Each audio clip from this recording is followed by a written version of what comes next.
A guy came to me in Baltimore. He had seen my tape on this and knew that I was talking about they were going to change the DNA. And he dropped this on me, and I went. He said, Brother Mike, he said, what are the possibilities that, the human genome, the DNA is in 2 strands, right? Because it matches this, right? And they agree. He said, what if, when they change the DNA, they add a 3rd strand to it? And I went, wait a minute. I said, why are you saying that? He said, because there at the Pentagon, they built a new statue there. He said, I think it looks like 3-strand DNA. And I thought, well, I'll carry that. And I started thinking about that. And boy, stuff started making sense. Okay? In fact, let me show you this on the outside. I have in my hand a Holy Bible, King James. Okay? Let's say that this is our 2-strand DNA. This is the Book of Mormon. By the way, they also have their repository of the secret because they're practicing sacred marriage. Right. The union of the male and the female. And on their holy underwear, which, Bradley, you never had, did you? If he would have died. On their holy underwear, they have the blade and the chalice. They have the up arrow and the down arrow. The male and the female. They're Masonic symbols because Joseph Smith was a Freemason. Okay? Now watch this. Joseph Smith said, the new religion said, that's not adequate. To make man into gods,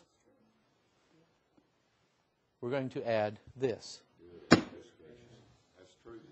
Now we have 3-strand DNA. And watch this. This doesn't match this, does it? That's because iron doesn't mix with miry clay. I think we're on to something. Look at there. Triple helix. Triple helix is the name of a rap group I found out. Take a look at that. On the Masonic Temple, 1, 2, 3. That's their sacred number. Look at here. 1, 2, 3. Remember, a cross is a chromosome, and they've added an extra strand in here. Okay? There it is right there. The triangle. 1, 2, 3. Okay? This is the torch at the Winter Olympics in Salt Lake City.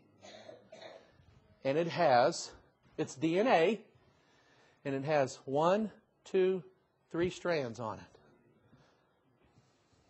I think we just found something. See that? Triple helix, see that? What is that? What does that look like? Now, take that symbol and let's go here. Makes sense now, doesn't it? The triquetra is 3-strand DNA. Because the Hierophant, Aleister Crowley made this card, the Hierophant, they say that he holds in his hands the keys to transformation. And what he's holding is 3-strand DNA. Did we forget that? Come on. Did we forget that? And so what spirit? Come on. Okay. There it is. 3-strand DNA. There it is. 1, 2, 3. 3-strand DNA. It's on the back of every dollar bill. Okay. The Aquarian Conspiracy. I have this book. We're going to transition here. We're getting close. Okay. We're getting close. I have this book. By the way, here's Albert Pike's Morals and Dogma. Okay, and I can read this book like it was open now because I know the secret. And everything that they don't say in here, I can say, well, that's what they're talking about. Here's a book written in 1980 by a New Ager called Marilyn Ferguson. She wrote The Aquarian Conspiracy. Basically, this is a manual for how they're going to take over the world. It is. Okay, I don't recommend you reading it, but I have. This is a manual for how they're going to take over the world. I want to show you some excerpts from it here in a minute. Notice what the symbol is. Okay, 3-strand DNA. And what I found out is that this book and this book are 2 ways of saying the exact same thing. There's a plan afoot, and it's in different branches and in different areas, but it's all leading people to the same thing, to receive a mark of a what? And beasts can be angels, can't they? Because what do they look like? An ox or a lion or an eagle or a dragon. The devil's a beast, isn't he? He's got a beast nature, doesn't he? Okay?